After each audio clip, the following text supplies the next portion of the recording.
Hello, mates. Welcome back to the podcast. Today's guest delivers what is an absolute masterclass on voice acting. He's an actor and singer. His name is Bill Homewood, and he has worked extensively with the Royal Shakespeare Company on West End, on TV, on radio, and has recorded over 40 classic novels for the Naxos AudioBooks. Bill has sort of cornered the market for recording the English translations of French classics. He has such a charismatic presence and such a brilliant voice, which I think must be sort of a prerequisite to being a great actor. I came across Bill because of his recording of The Count of Monte Cristo. I downloaded this audiobook onto Audible and was just blown away by how enjoyable it was to listen to Bill tell this story. I listen to lots of audiobooks and so perhaps have become jaded to the non-fiction, rather monotonous recordings because Bill tackles 20 plus voices and characters in this book, which, as you will see in the podcast, he explains how he does it. Listening to this audiobook truly gave me an appreciation for how voice acting is a legit skill in its own right. It requires practice, refinement, and professionalism. In this podcast, you can expect to hear about the following. Bill and I nerding out on The Count of Monte Cristo, Alexandre Dumas' father, the story of Dantes, and what makes The Count of Monte Cristo such an amazing story. That is the first bit of the podcast. Then we get into what is really the meat of the show, which is Bill's hour-long masterclass on voice acting. Everything from prep to execution, to tech to use, to tips, to editing, to getting the voice right, to consistency in cadence, to consistency overall, the environment you need. Really, it's everything. It's an overall masterclass. Then finally, we do a little bit more on Bill because he's an honorary citizen of Texas. He was an acting teacher to Ralph Fiennes, to Clive Owens, to many other people. We go into Bill's relationship with Shakespeare, and then finally we close with Bill reading some original poetry of his own. Plus, there's more stuff in there. There's timestamps, so you guys are able to jump through to the specific parts of the chat that most interest you. Also, I just want to say quickly as an aside, although it really is nothing, but Riverside let me down again massively on this one. So I had to end up recording on Zoom, and unfortunately that meant that there was this awkward audio feedback that happened quite a bit. Now, I cut all that crap out, so don't worry about it. It's not going to affect your listening experience, but I just wanted to explain that if there is weird, awkward transitions sometimes when it goes from Bill to me, it's because I had to cut out what was this shitty feedback. But nonetheless, like I said, it's possible that you won't even notice it. I just wanted to say that's what it was in case you did. And as well, as always, if you're interested, hang around to the end to hear my afterthoughts from the chat as well as me explain what my ambition is for this podcast. And with that, no further ado, to massage your earlobes, here is the wonderfully comforting voice and words of Bill Homewood.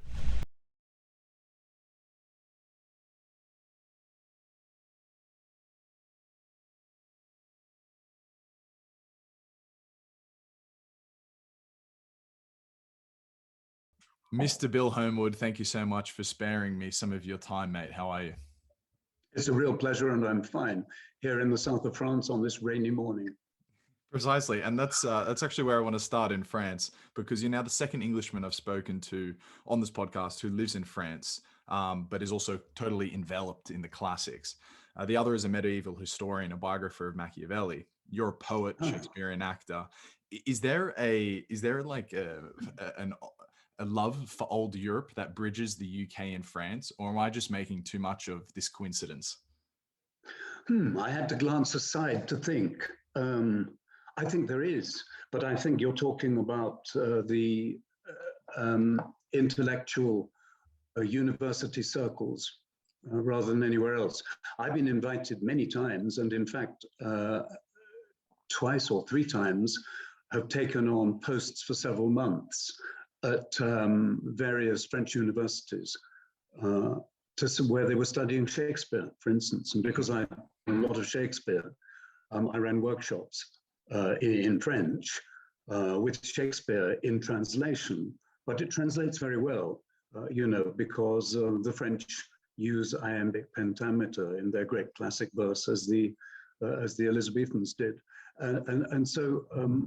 And I've found in conversations at parties, if I get cornered by a teacher or whatever, that there is a huge love, admiration for of Shakespeare and the British classics. I think probably more than the reverse. Probably those conversations obviously would take place on the lawns of Balliol College and such like, but I don't think that there is such veneration in Britain for French classical writing as there is in France for British classical writing. I don't think we're as familiar with Voltaire and Molière as the French are with Shakespeare. What do you make of that? Why do you think that's the case? I think the French love other things about the English too. I suspect that probably in this area where I'm known as a horseman, I have horses, and I'm living in the deepest rural France, in the foothills of the Cevennes. I think in this area, that part, the professional part of my life would be a mystery, and I wouldn't find myself talking much about it. And yet they do love the raconteur. You know, if you go to a party, there's often a moment when some wise-looking old chap or woman will recount some ancient tale or some long story that they've written, and people will sit and listen to it in a way that they wouldn't in Britain at a party. So I don't know. I've never analyzed this. I've never thought it through. So I'm thinking on my feet. It's interesting, isn't it? For me, it just is really interesting because, you know, as an Australian not living in his own country and having lived in Europe for a while, I've come to understand some of the like cultural brotherly relationship that the United Kingdom and France have. And it's an ancient relationship too. It's far more than just any sort of superficial sports rivalry. I mean, wars are involved, politics, everything. Why did you end up in France? You clearly have a love for this country. What drew you there? My father was partly raised by a French woman and spoke only French until he was 8. The story is so complicated that it would take over this podcast. So let's just leave it at that. That's how it worked out. So at the age of 8, he first went to an English school where he learned to speak English, or where he spoke the little bit of English he had and developed it at school. And then it became his primary language. My mother did her degree in ancient French. She wanted to study English at university, but all the English teachers were off at the war. And so she opted for a degree in classical French. And I was raised in a house where my parents spoke in French at the table if they wanted us not to understand, us the children, not to understand what they were saying, if there were secrets, planning Christmas or anything, or birthday presents or anything of that sort. At the age of 11, I started learning French at school and was always topping in French, because I think there was a French thing going on at home. And then I started knocking around with French girls who were students of my mother and subsequently my father, who taught English as a foreign language. And then I married a French woman who was the mother of my first wife, was the mother of my 2 children, who are bilingual. My son lives in France, has a French passport. So it's been in my life. And when my first wife and I separated, and I got together with Estelle Kohler, the Shakespearean actress that I was working with at the Royal Shakespeare Company. We were looking at the serious possibility of moving to America, where my green card was, I think, more or less a given at the time, because I'd spent 6 years working there and had excellent visas and many posts being offered, and also at that time 3 films being offered to me, which I could only do if I were a citizen. But in fact, that fell through. Another long story for another podcast. By then, though, we'd planned our life with horses and the countryside. We wanted to get out of the city. We lived in darkest central London, 1 mile from the Houses of Parliament, right in the middle of London. And we'd had enough of city life. We wanted to live in the country. And when America fell through, we moved to our house that we'd bought as a holiday home in the south of France. And then I've always been a builder, Ryan, and I restored that house and we sold it on and bought another one, and I restored that and sold it on. These are ancient stone houses, and this became my life. I started doing a great deal of recording. I did miss the stage, but I still was filming and traveling back to the UK for filming and recording. And then eventually the filming dried up, as it does if you're not there to go for the screen tests and auditions because you're 1,000 miles away.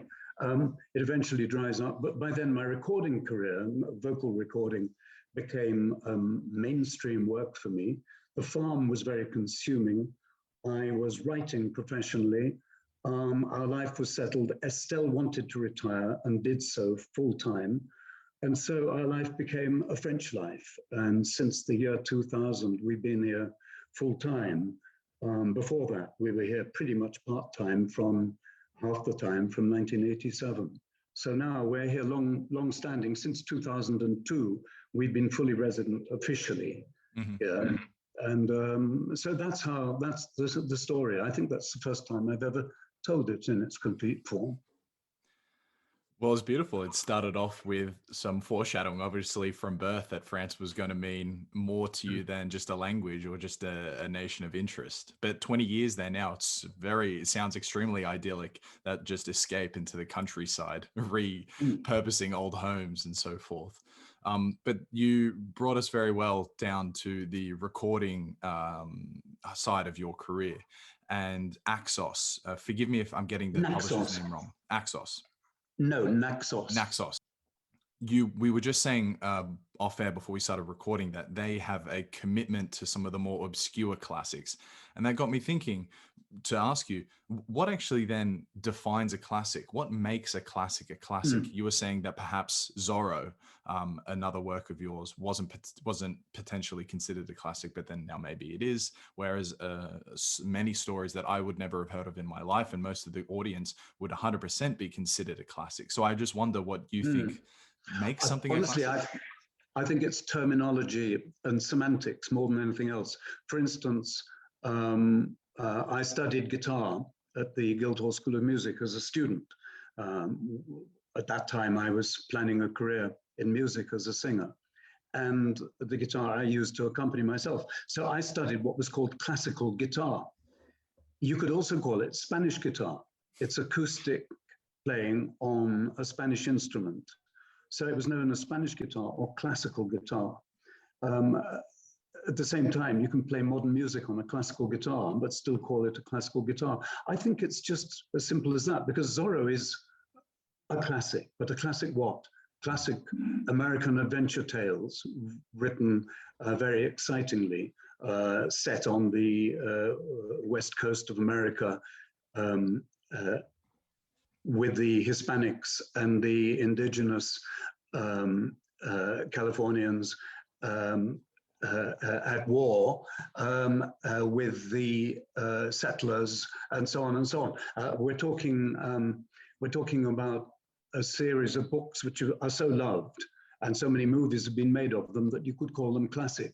But they're, I suppose, if we stick with the expression, they're not classical.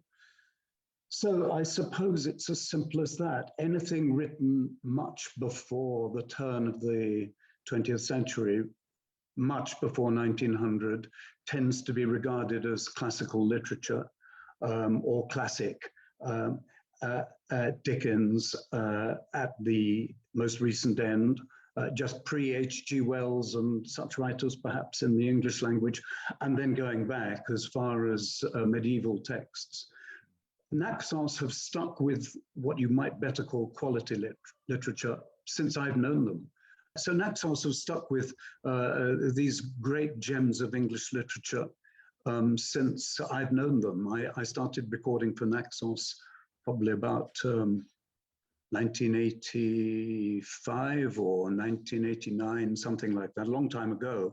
I've done something like 45 recordings for them of the great classics, English and translations of the great French classics, which I've been most honored to perform, the greatest of. To me, very few works of literature can come up to Les Miserables by Hugo, for example.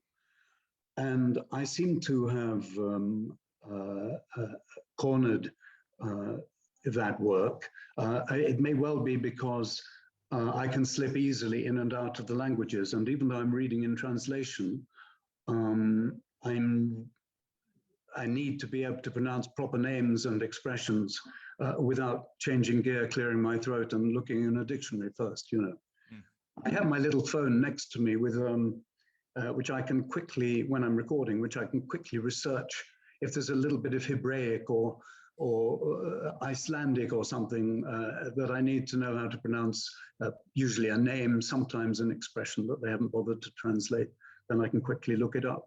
But for the most part, I can slide in and out of French and English easily. And so that may well be why Naxos continue to use me for this work. Also, my love of great language. I mean, the Song of Roland that can I read you a little bit? This little bit I recorded this morning. I just have to find it on my, you know that we use laptops for recording because there is no sound of the pages turning for the microphone, which is very close. So you scroll. When I'm in my booth, I use a little stylus for this. And this morning I recorded this little section of the Song of Roland, which is anonymous. I mean, they believe they know who wrote it, but it's not attributed officially. It's what the French call une chanson de geste. The English would call it, and the Americans would call it, an epic poem, rather like The Death of Arthur, which I also recorded recently for Naxos. And in this little section, the French Emperor Charlemagne goes into war. And I thought this was so thrilling that I put it by to read to you in case you asked about the Song of Roland. So here we are. In his great rage on canters Charlemagne. Over his sark, his beard is flowing plain. Barons of France, in haste they spur and strain. There is not one that can his wrath contain, that they are not with Roland the captain, whereas he fights the Saracens of Spain. If he be struck, will not one soul remain. God, 60 men are all now in his train. Never a king had better capitains. Roland regards the barren mountainsides. Dead men of France he sees so many lie, and weeps for them as fits a gentle knight. Lords and barons, may God to you be kind, and all your souls redeemed for paradise, and let you there mid holy flowers lie, better vassals than you saw never I. That last line I have to repeat because I read it wrong. Better vassals than you saw never I. Ever you've served me, and so long a time. By you, Charlemagne hath conquered kingdoms wide. That emperor reared you for evil plight. Ain't it fantastic? It really is. It's so rich. It's fantastic. It was translated at the turn of the 20th century. And it's that translation, a man called Monte Cristo, who translated it rather magnificently, observing the pentameter, even in translation, from the very, very early French that it was written in. What you just read to us, could you say where that was from? Is that related to what you were saying off air, the first epic poem of France? Is that where it's from? That's from the Song of Roland, La Chanson de... Oh, sorry. That's my computer receiving some message. La Chanson de Roland, the first epic French poem, the first epic poem of all, I think, apart from those in Sanskrit and such like in other languages. Similar to the death of King Arthur, except that it does describe a real event, whereas Arthur is entirely legendary. The Song of Roland describes a great battle in which the French beat off what they called the Saracens and triumphed. And whoever wrote this originally took that battle, took a central figure, a baron called Roland, and followed him through the battle. And he is fighting for his emperor, Charlemagne, the great military emperor Charlemagne.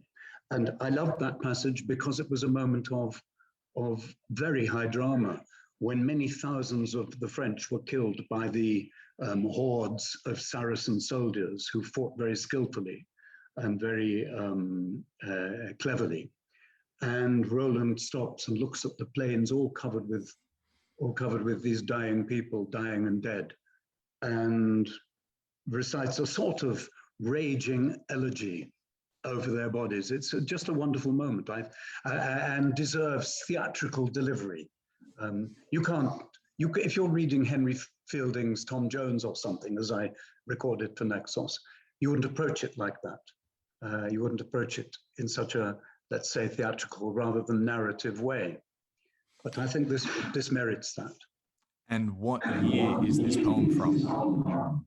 It was written in the 11th century, about an event that took place in the 7th century, in the 8th century, I think, actually, round about the time that the Romans finally left France. In our area where we live is redolent of that period. And in recent years, we've had some very rainy winters. And those places on the mountain where over the years Estelle and I have galloped our horses are no longer gallopable.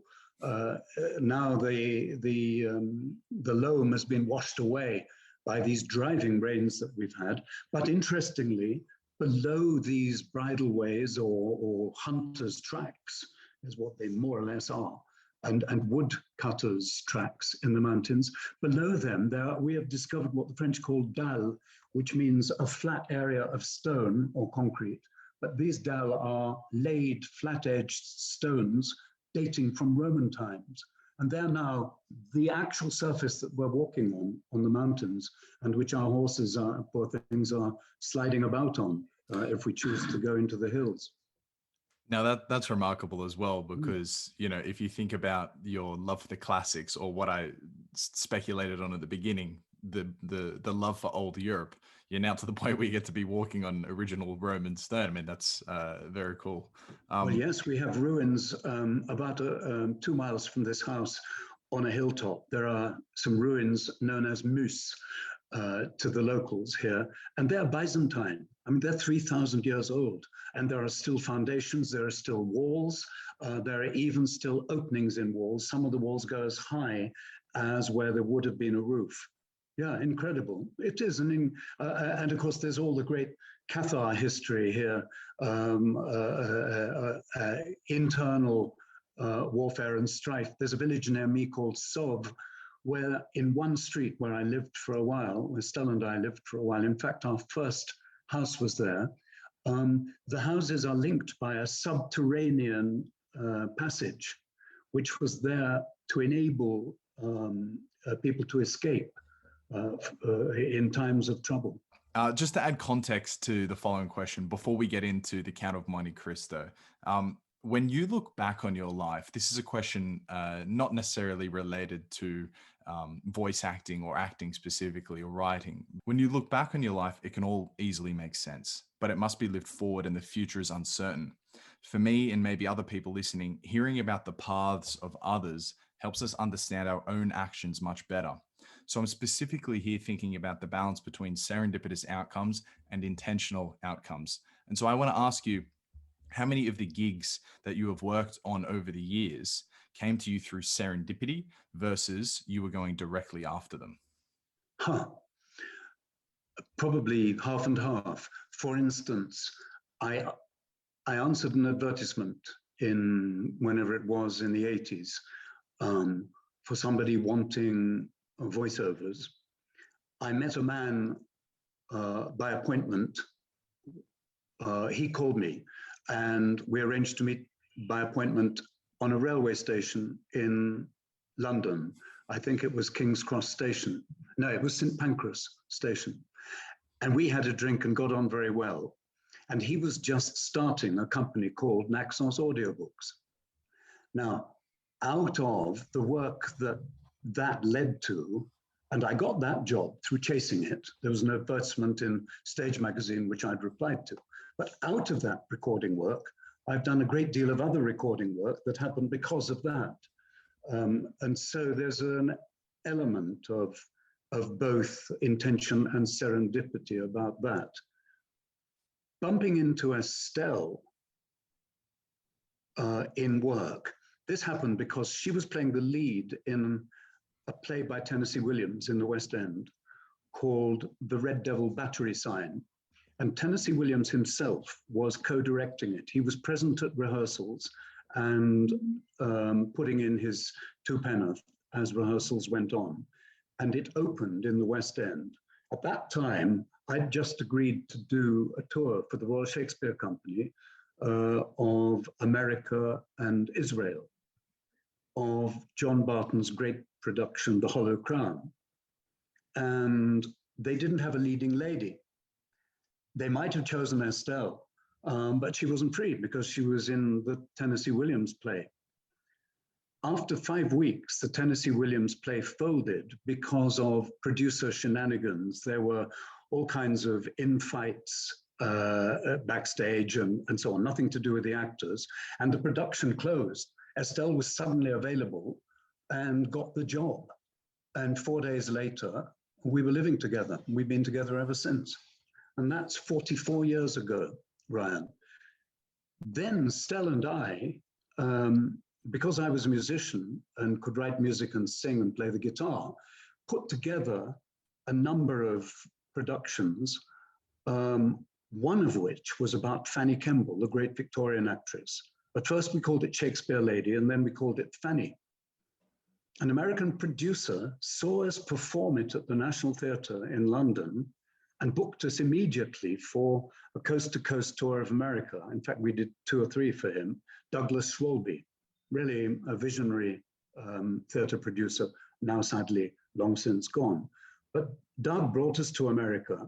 And when we played in Philadelphia, after the performance at the Annenberg Center, and here goes serendipity, backstage, we were invited to look at the museum library at the Annenberg Center. And the descendants of Fanny Kemble's husband, Pierce Butler, who was a relatively unpleasant man, who was a slave owner and plantation owner in the South, and which was the reason for her divorcing him finally. His descendants, very nice people, were there at the performance, and the curator of the museum said, "We actually have that play that you quoted, that Fanny Kemble performed in America. We actually have some copies on the shelves." And I looked up and saw about 20 copies bound in red of this book.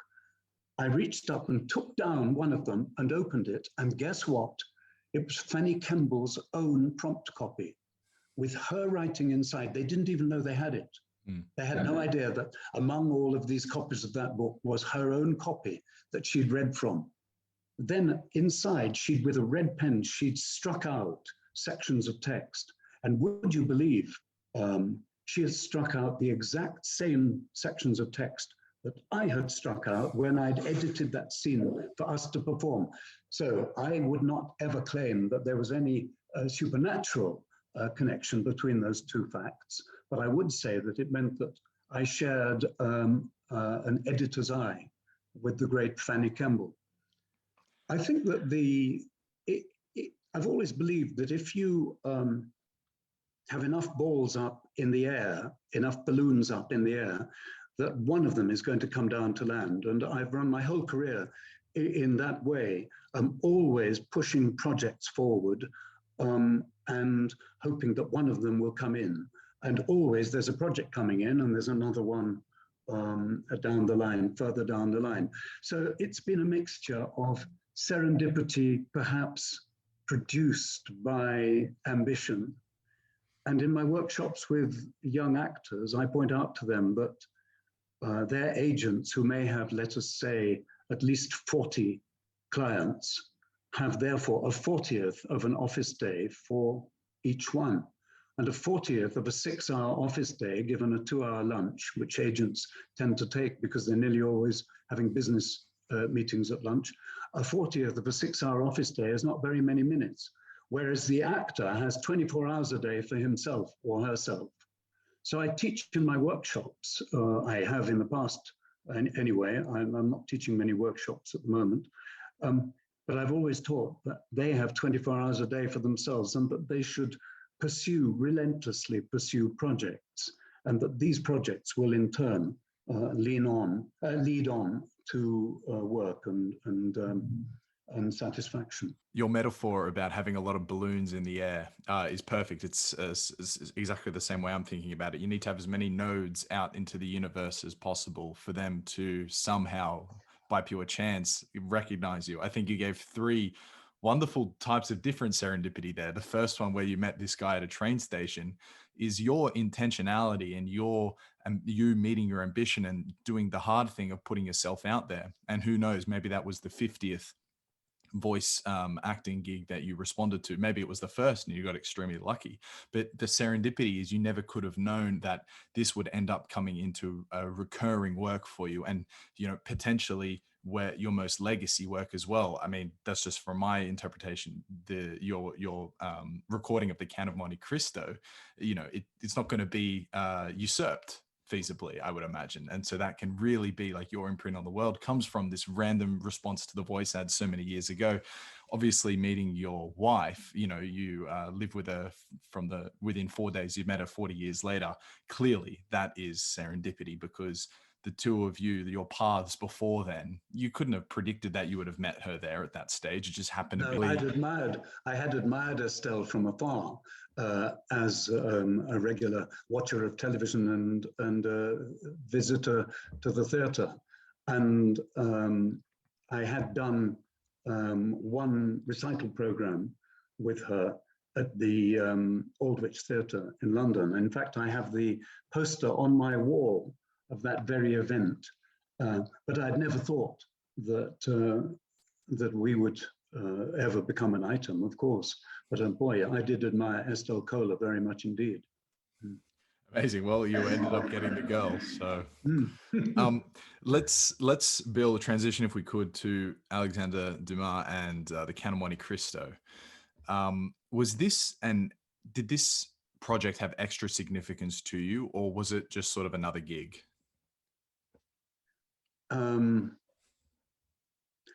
Well, I think I recorded it twice. I have a feeling that this might be wrong, but I think I first did an abridged version, or did Naxos edit an abridged version from my full one? I'm not sure. No, it was just the next book. And I curiously remember more of recording that book than I do of many others. I was certainly thrilled by it.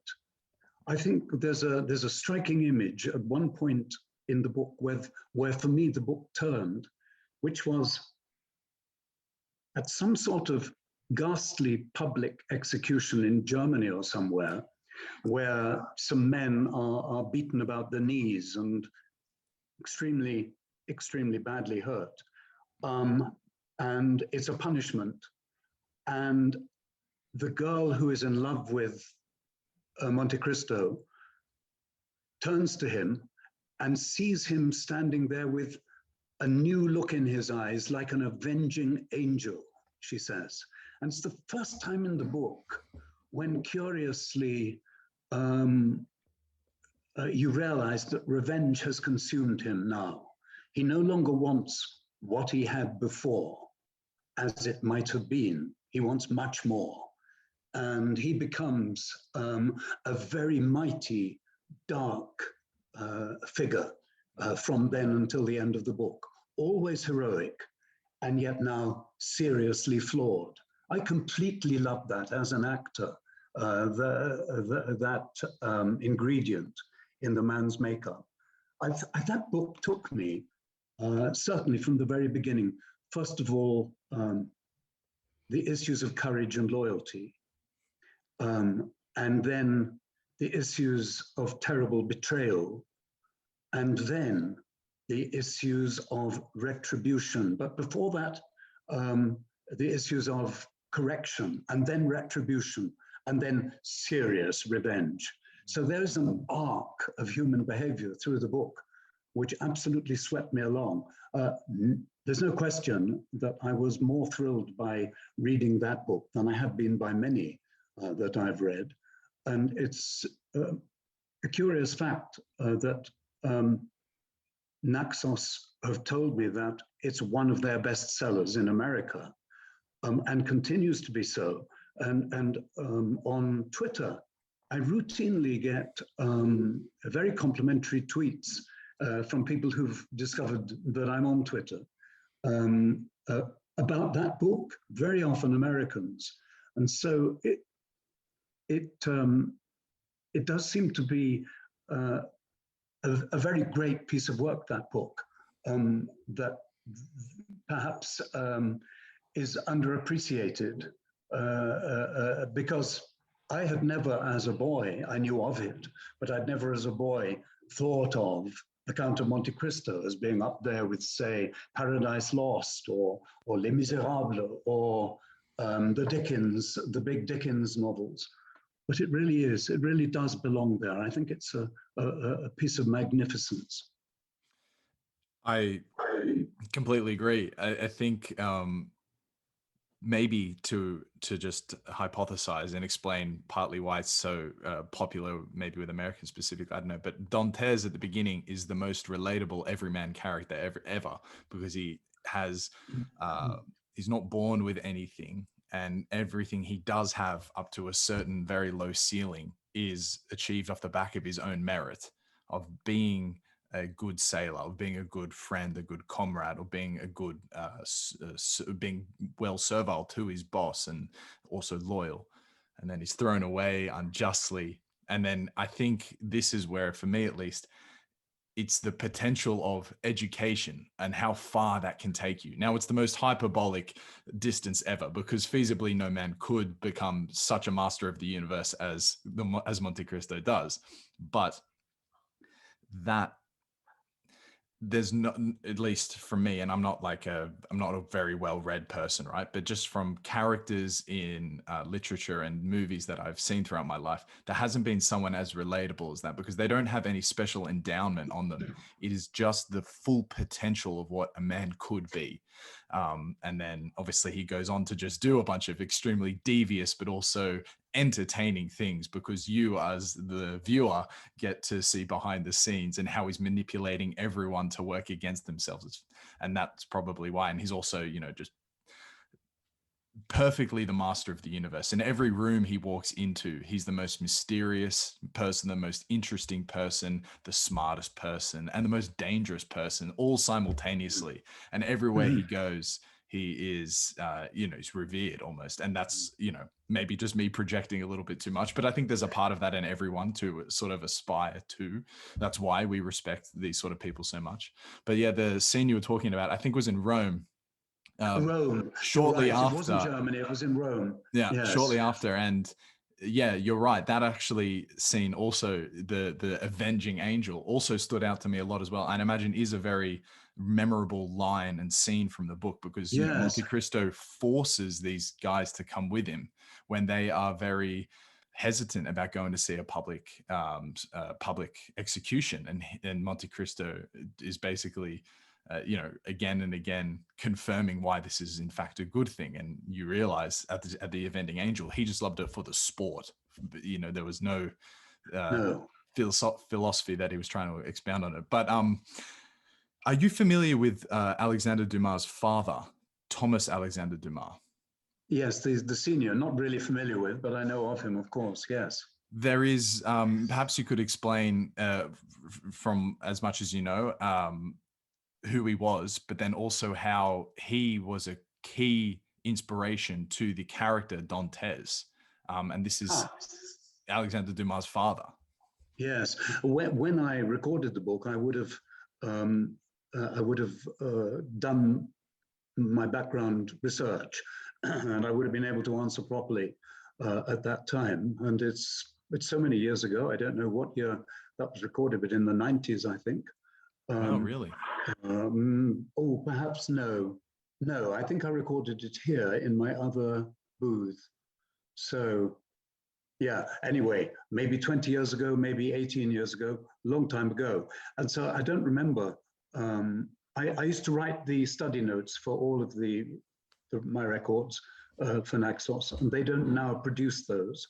And so I don't do that anymore. But at the time, I would have been more intelligent about it, and I can't really be. I know that he was a figure and an influence on Dumas' writing, and particularly, as you say, in this book, as a character modeled on him. But I can't be very intelligent about that, I'm afraid. Sorry. No, that's okay. Allow me to just add a bit of flavor, and maybe it'll jog your memory. So, Alexandre Dumas famously black in the early 1800s in France, and this is shortly after they abolished slavery in Haiti. And Alexandre's father was a guy called Thomas Alexandre Dumas, who was born a slave in Haiti, had some horrible white father who, took on a black slave woman and had this child, Thomas Alexandre Dumas. Eventually grew up, Thomas Alexandre Dumas' father grew up as obviously an outsider, but not as a slave, because his father was this, white rich man. And his father fell into financial troubles and sold his son back into slavery before he returned to Paris. Yes, and so then Thomas Alexandre Dumas is this man who sort of had a good aristocratic education, a military education, but he's now a slave amongst the rest in Haiti. France ends up abolishing slavery in Haiti, and he comes to Paris, and he immediately cuts himself out as this remarkable figure because he's physically very imposing. He's tall, handsome, strong. And yeah, he becomes one of the, this is skipping a lot of steps, but he becomes one of the leading generals in Napoleon's army. And there are these anecdotes of him just performing the most unbelievable feats of strength and courage and bravery, which I don't remember exactly the details, but I'll put a link in the description of a very good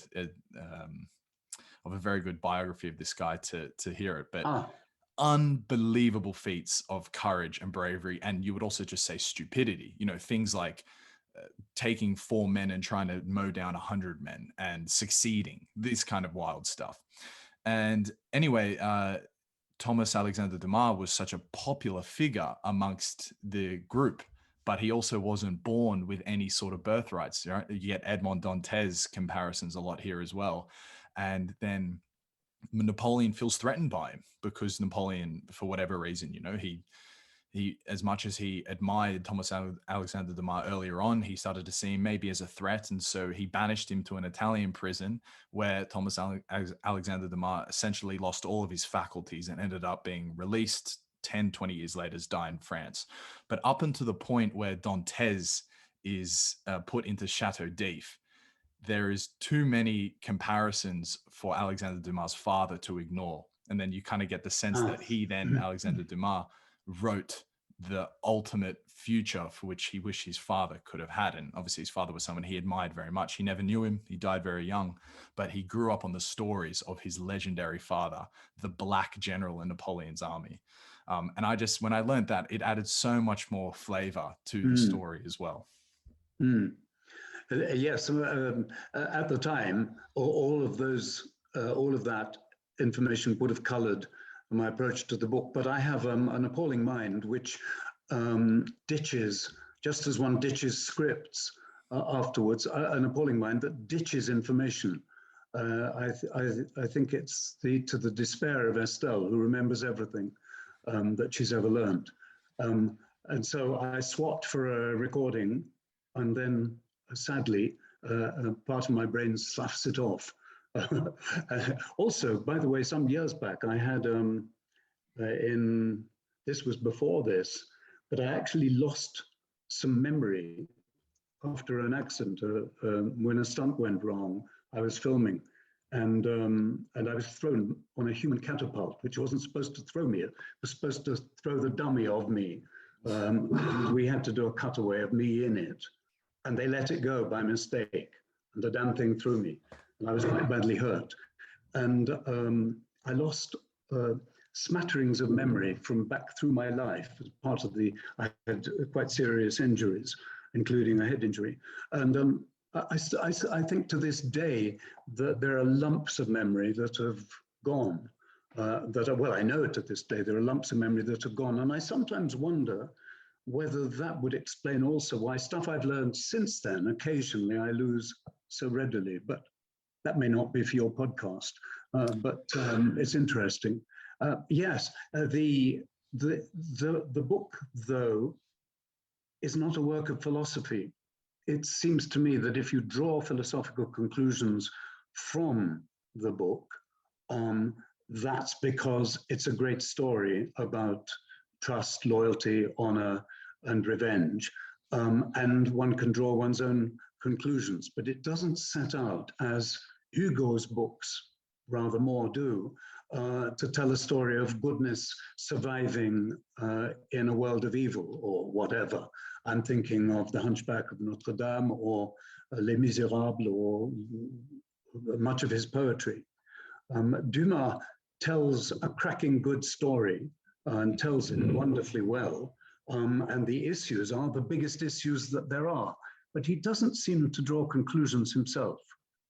They're not cynical, though. I've recorded quite a few of Balzac's novels for Naxos, and the Balzac novels tend to be a cruel look at just how rotten the world can be.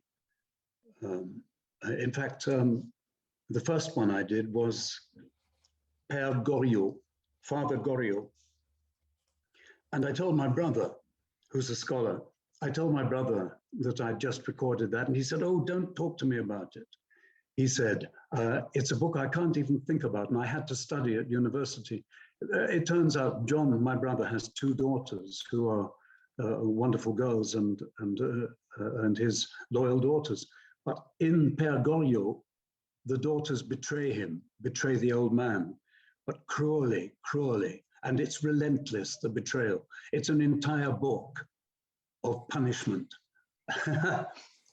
And even though there are dark deeds, many of them in the Dumas, I don't think that they're there as lessons for us. Yeah, I can see why your brother would be quite horrified by that story.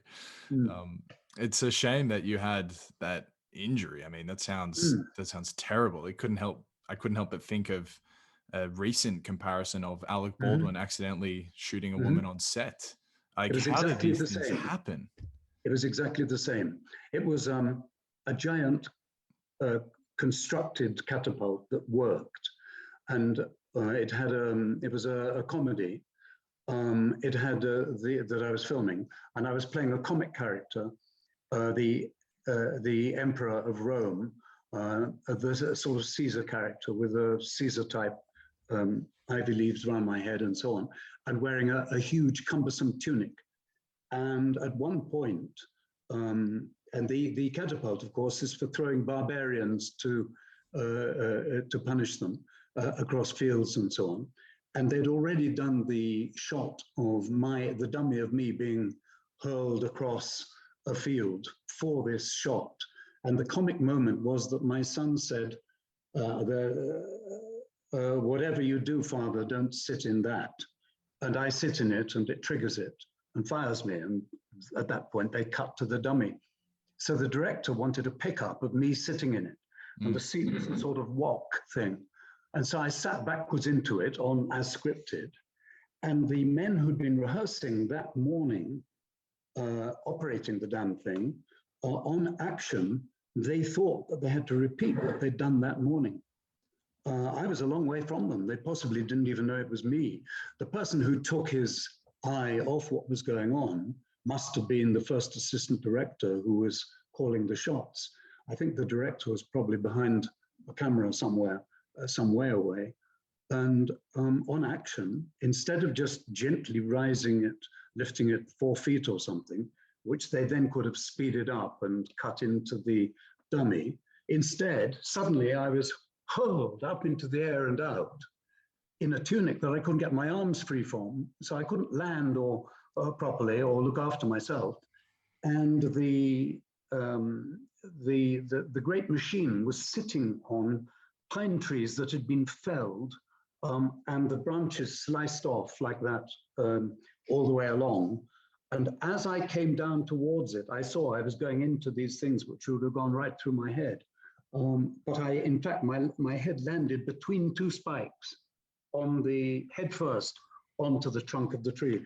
But I left the seat at 14 feet in the air and was projected forwards head first, as the dummy was. Anyway, it became a legal matter, and after 2 years of rehabilitation, rehab with a personal trainer and such like, everything was okay, and I got some small compensation for it. As a matter of fact, strangely, I was in Phantom of the Opera in the West End at that time, filming in the day and on stage at night. And I actually went on stage that night, and I continued to play, but I was concussed for 4 days, and I have no memory of it at all. And the other actors didn't know at all. And then on the fourth night, in the night, I had an event of bleeding, realized that I should get to a hospital, and that's when we discovered quite how much damage had been done. So, Wow, I mean, don't do your own stunts is my advice. I'd like to transition to some of the mechanics of producing and recording an audiobook. You pull off 20 plus different characters in the Count of Monte Cristo. And I felt like all of them had a unique voice, but I'm thinking that perhaps you overlap some voices if they're far enough apart in the novel. Could you explain how you keep track of all the voices and the mechanics of that? Okay, I can. It interests me because I'm an actor who's always done impersonations and voices and characters and dialects and accents and so on. It's interested me always. First of all, I suppose, generally speaking, if you have an innkeeper in the north of France and another innkeeper in the south of France in the same book, I'm likely to use a northern British accent for the northern French innkeeper and a southern British accent for the southern British innkeeper, the southern French innkeeper. And I'm likely also, because they would be what you might call working class, I would be likely to use accents that reflect working class northern, and even more specific. I would pin it down to a particular town and working class southern, so that your southern landlord might say, "All right, my dear, what have you come for today then?" And your northern landlord might say, "All right, my dear, what you come for today then?" Or whatever. So that gives me a general rule, because innkeepers are unlikely to crop up more than 2 or 3 times in 600 pages. But just in case they're going to reappear after 200 pages, I tend to use a general rule for such minor characters. The general rule being, if they're innkeepers, they're going to be working class. If they're in the north of the country, they'll be northern, and so on. And then, because in English, much more than in American, and I believe more than in any American English, and much more than in any other language for sure, class is an issue. Societal class is an issue, and it's associated with accents of different types. And because I'm an actor who plays many villains, I always have done, so I have a range of those sorts of parts. And for a smaller part, I might resort to something off the peg, as it were, that I've used before, just as I did for you just now. However, if it's a leading character, I should admit to you that I sight read when I'm recording. I think you need to know that. So I don't prepare in advance all these characters. So your question is even more powerful a question, because the truth is, if I encounter a character, I don't know how much I'm going to see him again, but I get a smell of it because I usually know the writer. And of course, I've generally looked at a synopsis so that I'm likely to know who the goodies are and who the baddies are. Mm-hmm. So staying with generalizing, goodies might have round, warm voices, and baddies might have thin, cold voices, still sticking with the general. But once again, you can fall in love with a baddie and give him much more than that, of course. So the great principal characters in the books are the ones that I then approach, not in a general way, but by falling in love with playing them. And I love to play villains, so I give them a lot of attention in my mind. I don't just give them thinner, colder voices, for instance. I've got a problem at the moment because there is almost a philosophical problem about all this. With the Song of Roland, I confess to you that I am tempted to give the Saracens a Spanish accent because they're from Spain. However, when they're speaking with the French in the poem, there is no element of translation in the story. There's no element of not understanding each other because they speak different languages. And when they go away and speak to themselves, therefore, if I use a Spanish accent when they're talking to the French and don't use it when they're talking amongst themselves, I may be being true to the plot, but I would certainly be confusing the listener. So what I do, in fact, with this particular book is I'm staying with one standard received pronunciation, my own sort of accent for all characters who are of knightly status and using only a different vocal quality for them all rather than dialect as a way of delineating them. I had the same problem with the Zorro because I was using Hispanic accent for the Native Americans, as well as for the Hispanic characters, because I realized once I start to invent a Native American character, but a scholar could come to me and say, but these Native Americans speaking American English would be speaking with a Hispanic accent because those are the people they speak to. So I decided to stick with Hispanic. These sorts of issues are important when you're not actually looking someone in the eye, when they can't read your lips and all they have is your voice to listen to. You've got to think of the listener and of being as clear as possible. Can you give an example of a good and bad character? The difference, you said open and warm and then thin and dark. Yes, for instance, although these were two characters that I completely fell in love with. In Les Miserables, for instance, you have Jean Valjean, the great heroic Jean Valjean. And I gave him a warm voice. Jean Valjean would speak as I'm speaking now, a voice of sincerity and integrity and warmth, a brave and humane, compassionate man. And Javert, who is clinically vengeful and is after Jean Valjean as a way of life, has a much harder, much more mechanical, much less compassionate approach to speech. And when he expresses something, it's like a machine, and so on. That sort of thing. That was an easy choice to make. Curiously, I was offered the part of Javert in the West End production of Les Miserables many years ago, but was unable to take it because I'd already agreed to play the part of the manager in Phantom of the Opera. That would have been in about 1996 or 7, I think. 1997, I think. Yeah. Clinically vengeful is such a terrific description of a villain. You just said it. Yeah. Javert is, I loved the idea of playing Javert.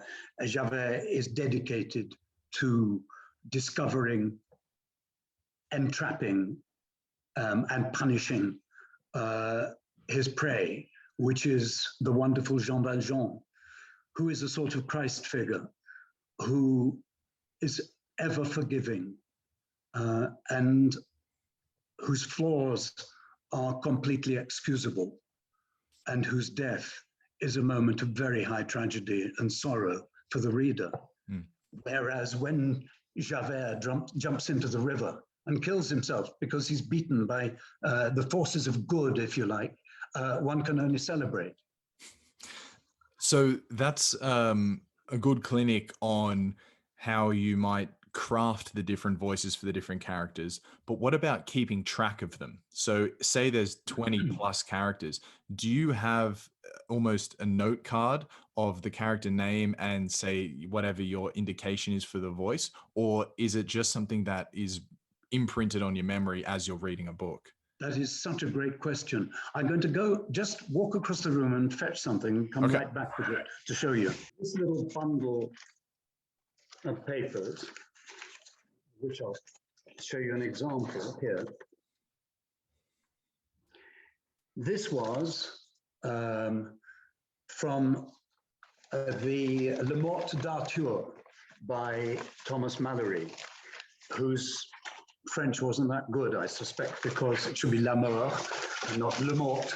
But anyway, the Death of Arthur, the great story of Arthur, written by Thomas Malory, a very great work, another great legendary epic, has literally hundreds, I think 250, something like that, characters. It's something like 250 characters who appear repeatedly, not just on page 10 and then again on page 300, but like on every 4 pages throughout of 900 pages. It was 900 pages long. I mean, absolutely vast thing, like Les Miserables, 600,000 words or something, 500,000, something like that. And so what I did with this was, it says, for instance, that page I just waved at you, I wrote, first of all, the pronunciations, which I write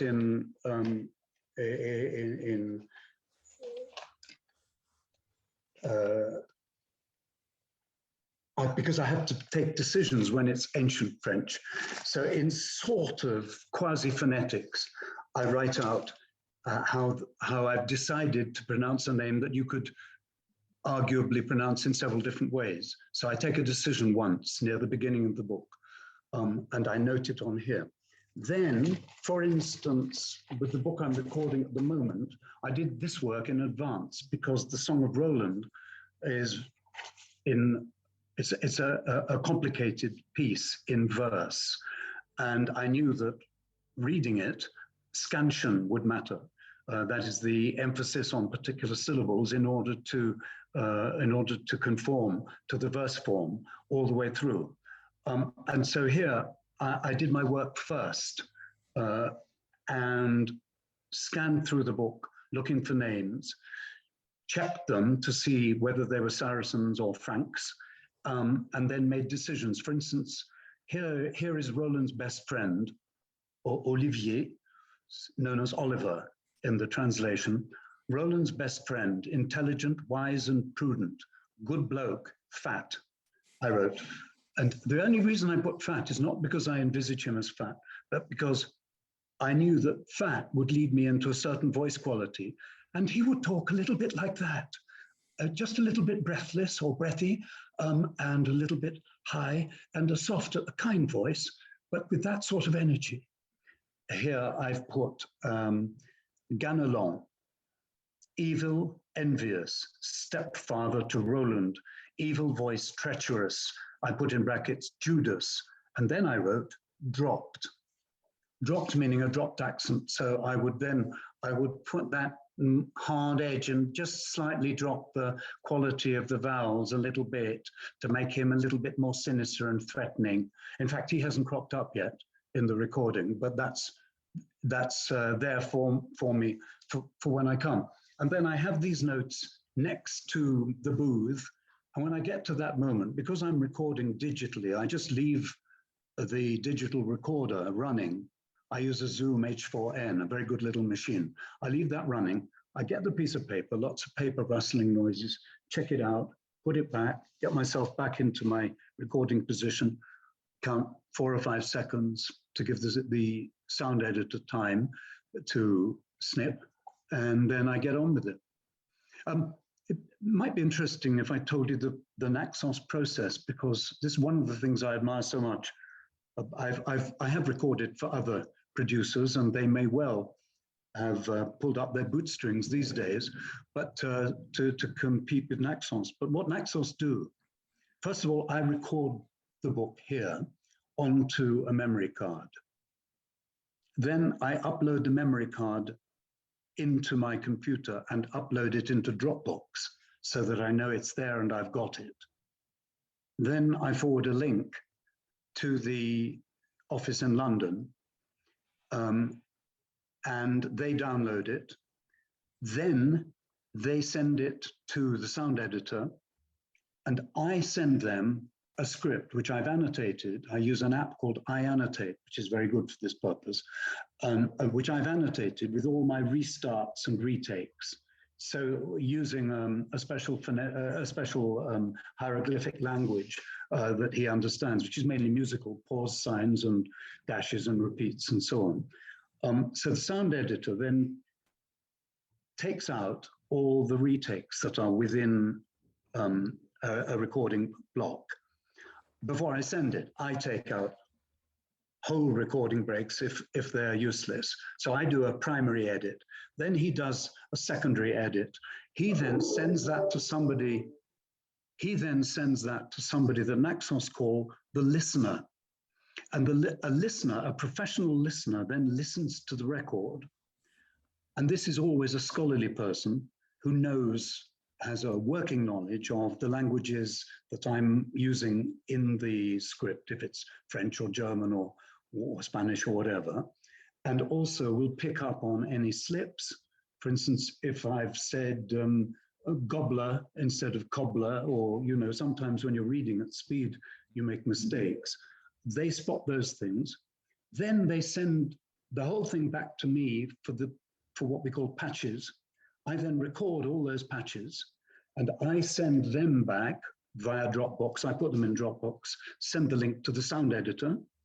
The sound editor then puts them back in, and then if it's very large sections and complicated, they send it again to the listener, and then it returns to Naxos and it goes into production. It's quite a process and extraordinarily carefully done. Naxos also, in their wisdom, and I think it's a marvelous thing, they give access to the script, the text, as I've recorded it, to anybody who wishes to access it on their website. I think that's fantastic. That's quite the process. And I guess to Naxos's credit, they can make it work because they are selling then at the end of the day, these, very reliably going to sell books. I mean, there's like 3 or 4 people involved there. I'm about to narrate a book myself. So I was wondering if you could take me into some of the preparation and then production on your end of the audiobook. You've already answered a lot of the questions, but something specifically that I'm thinking of is, how can I ensure a consistency of cadence and also a consistency of voice? Because no matter how good you are, you can tell sometimes, say in between paragraphs or in between chapters, that a day has passed and the author has picked up again where he left off. Many good questions. Yes. I'm sorry, I interrupted you then. I really didn't mean to. I apologize. So many good questions. Yes. So first of all, before I go back to basic preparation, first of all, not knowing your work, but as a general tip to anybody wanting to narrate, I would say for the most part, use an upward inflection on commas and a downward inflection on everything else. It's those commas which will get you through. It means that if you have a sentence that goes something like this: on Tuesday morning, the president, knowing that it was going to be a big day, got out of bed and put his best suit on. Now that would be bad reading. Good reading would be to use upward inflections on the commas. On Tuesday, the president, knowing it was an important day, got out of bed and put his best suit on. So you got da-da, da-da, da-da, da-da, da-da. And that tells a story. The arc of the voice, using upward inflections on commas, gets you at speed to the full stop where you complete the arc of thought. the phrase. That's the very best tip I could give anybody, because, and you being Australian will have less problem with that, and no doubt do have less problem with that than people of other English-speaking races, simply because it's inbuilt into the music of the Australian language. It's something that the English have now picked up very much from neighbors over the last 40 years. It has become quite common in England now for people to use a questioning inflection for a statement, which implies, do you know what I mean? So they'll go, so I went to the shops, and that implies, so you know what I mean. When I was a boy, no English person would have ever done that. They would have said, so I went to the shops, downward inflection. But that upward inflection that we've learned from the Australians is very useful, mid-sentence on commas. That's my first tip. About consistency of voice, I try and remember, I do remember, how I finished the end of the previous recording, so that when I pick it up again the next morning, I'm likely to be able to move in with that vocal energy, that particular cadence and pitch, and that particular pace. But I do something more general than that. I trained as a singer, and so I still have all the Ranieri bel canto exercises that I used to use as a singer to prepare the voice for concerts and so on.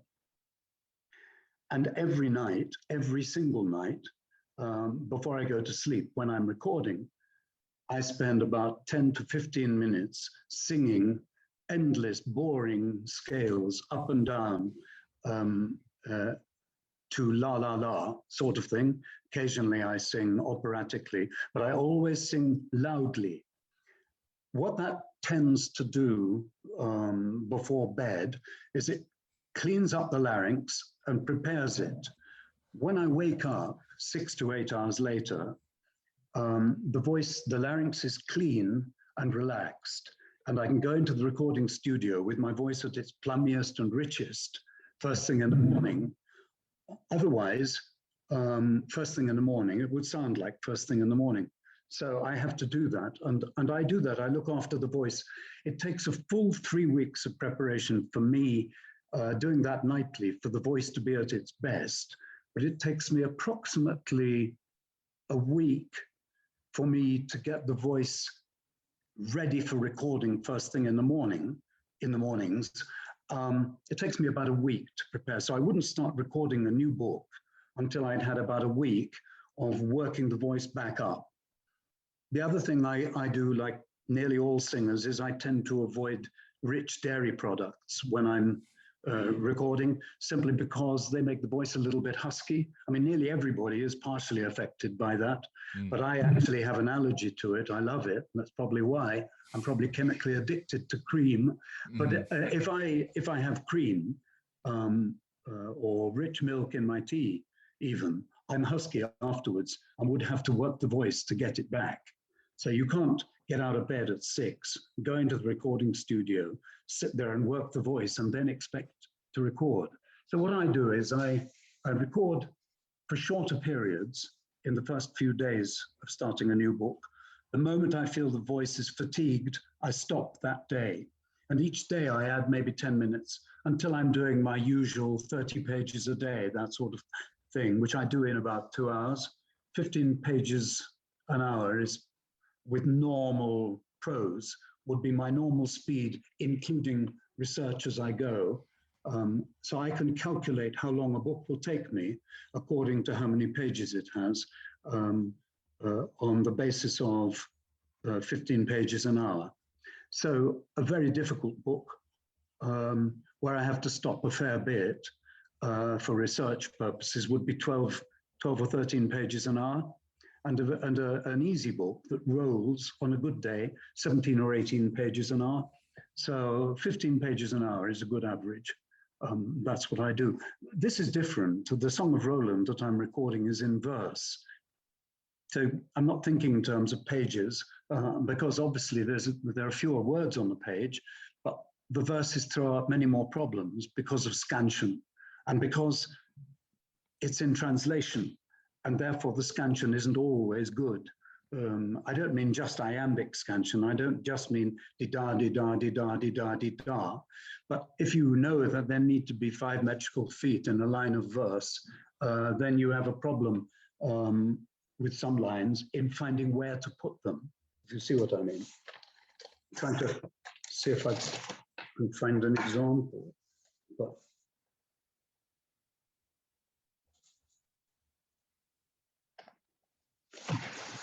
that one I read earlier, a line like, Roland regards the barren mountainsides is di-da-di-da-di-da-di-da-di-da.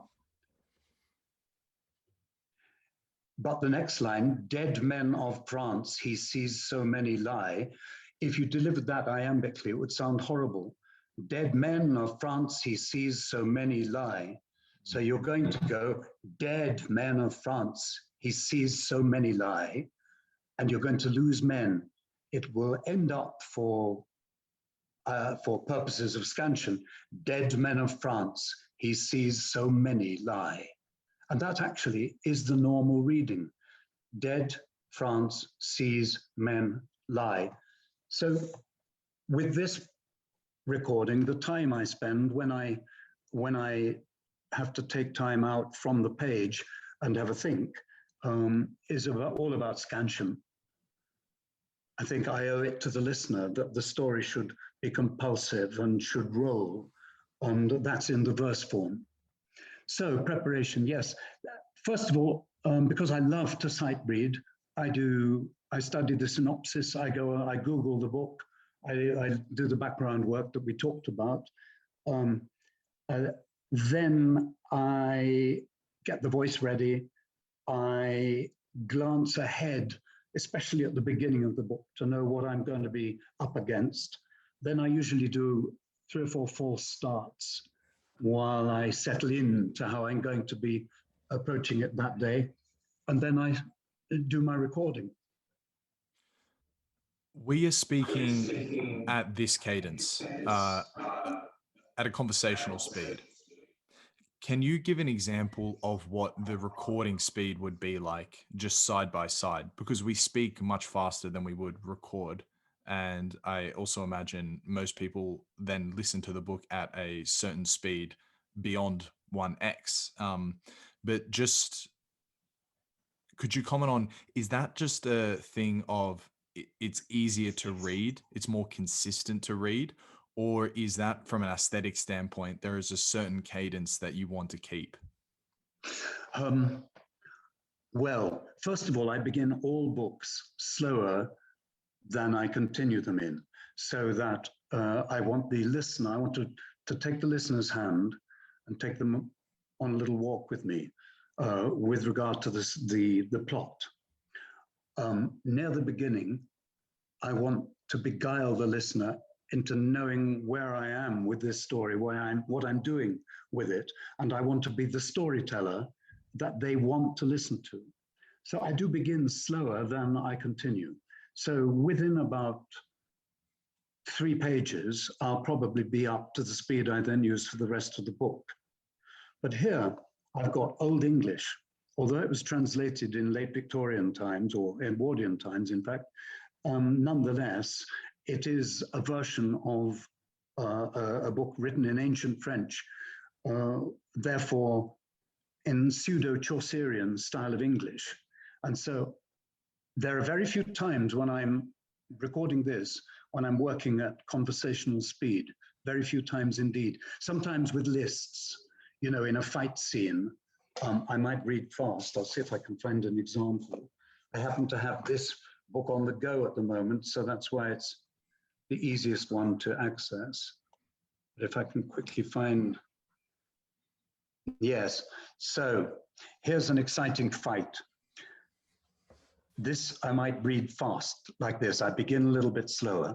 The Count Roland, back to the field, then hieing, holds Durendal, and like a vassal striking, Thaldron of Puy has through the middle sliced, with 24 of all they rated highest.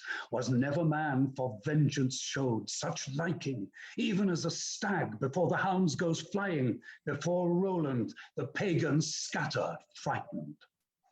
So it's a battle, so it's exciting, and there's a build-up and so on. So I get faster for that. And then in books with lots of dialogue, like Henry Fielding's Tom Jones, which is written very largely in dialogue, and like a lot of Dumas is written in dialogue, then certain characters speak slower.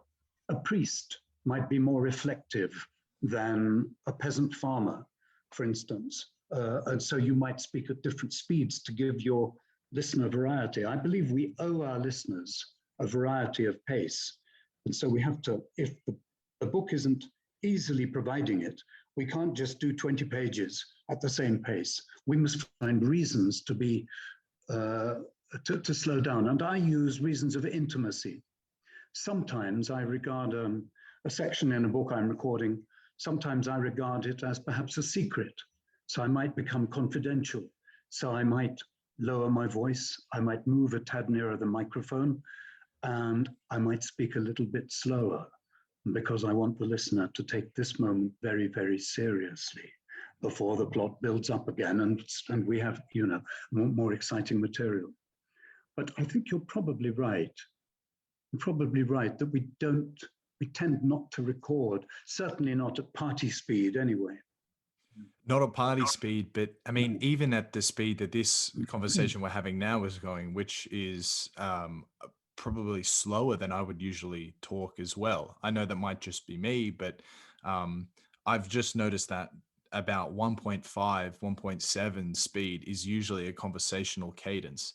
But then if you slow it down, you get the dramatization that the narrator really wants to emphasize, which adds so much flavor to the book. Obviously, I really, really do appreciate those tips, and especially obviously what you started off with, the upward inflection on a comma, the downward inflection on everything else. I think that's going to really help me as well. I'm not reading. Yes, you won't have a problem with that, Ryan, at all, because of your Australian dialect. But when I teach it to actors, very often they mistake the upward inflection for accent or emphasis. So that if I said, if the sentence goes, and so you put the pot down on its bottom, and then you leave the table. And I want them to go, you put the pot down on its bottom, and then you leave the table. They find that very hard because the word bottom normally has an accent on the first syllable. And so again and again, I'll get from them, you put the pot down on its bottom, and then I say, no, that's not an upward inflection. You put the pot down on its bottom, and then you leave the table is an upward inflection. And when I can't get it from somebody, I give them a simple exercise. I say, count up to 5. And they go 1, 2, 3, 4, 5. And I go, good. Now, count up to 5 for me, and I'm only 3 years old, and you're teaching me how to count. And they go, 1, 2, 3. So I say, point made. So why are you going up on those sounds? And they say, because I want you to learn. And I say, exactly, you want my full attention. But the upward inflection is what draws the listener in. I think it's the single most powerful weapon. That's amazing. And that's a way of tricking the mind. Just imagine that you're trying to educate somebody else rather than just recite some information, and all of a sudden your entire tonality is going to reflect that. You're so right. And it implies that there's more to come that you have to keep listening for. Nice. One final on the mechanics of audio production. And that is on keeping the audio files organized. And then if you could as well, some of the technical equipment and software that you're using to record it all. Okay.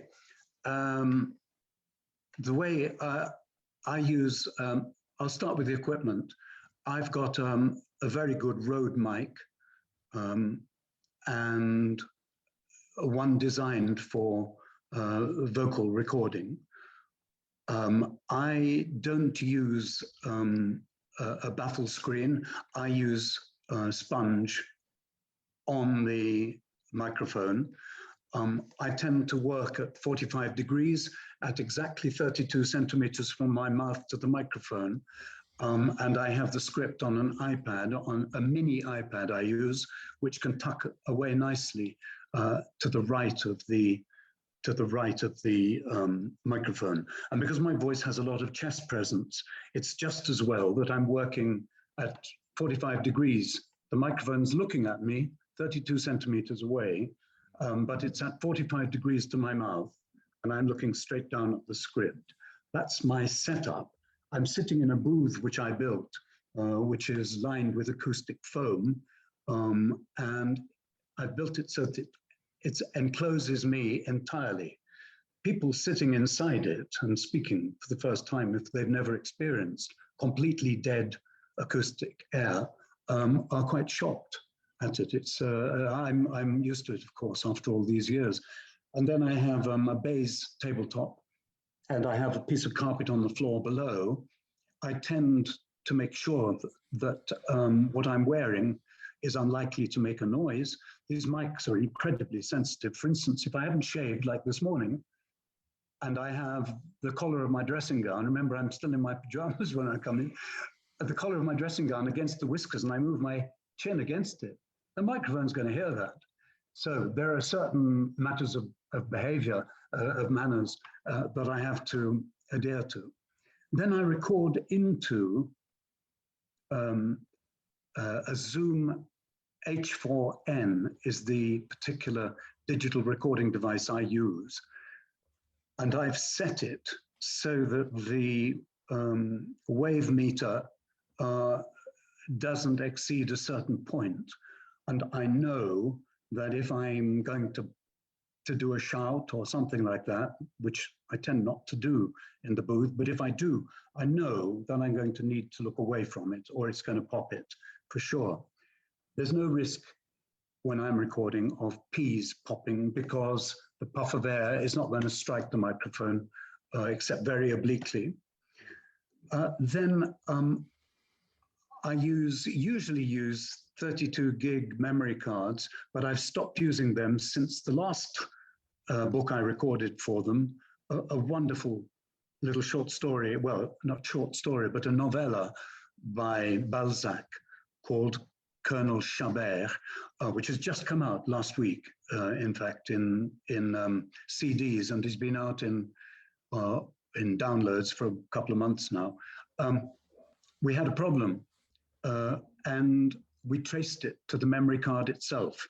So I have no idea technologically or technically how that might be, but I've decided not to run the risk, and I'm using 8 gig memory cards in the Zoom, and then I take them out of the H4n, the Zoom H4n, and stick them into my computer, and the rest I've told you. I use Dropbox to store them, and Naxos download from Dropbox for the sound engineer and for the listener.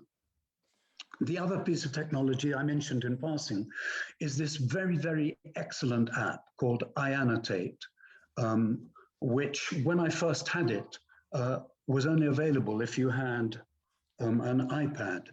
It was only usable for you. It wasn't available for Androids or PCs, Android phones or PCs or anything. And so that was why I bought an iPad rather than a tablet, because I'm a PC person, if you like. That's my habit.